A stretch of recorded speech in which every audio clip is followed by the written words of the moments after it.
V-Shine academy வங்கி, TNPSC, railway மற்றும் அனைத்து போட்டித் தேர்வுகளுக்குமான சிறந்த பயிற்சி மையம். ஜனவரி 26, 2016. முக்கிய செய்திகள். V-Shine செய்தி 1.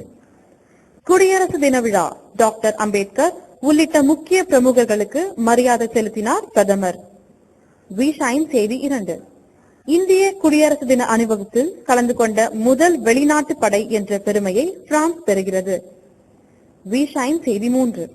அம்பானி, டாக்டர் சாந்தா, ரஜினி, ரவிசங்கர்ஜிக்கு பத்ம விபூஷன் விருது. V-Shine செய்தி 4. வரலாற்றில் மிகவும் வெப்பமான ஆண்டு 2015. ஐநா வானிலை அமைப்பு தகவல். V-Shine செய்தி 5. புதிய வன்கொடுமை தடுப்பு சட்டம் இன்று முதல் அமல். இத்துடன் செய்திகள் முடிந்தது. V-Shine அகாடமி வங்கி, TNPSC, ரயில்வே மற்றும் அனைத்து போட்டித் தேர்வுகளுக்குமான சிறந்த பயிற்சி மையம்.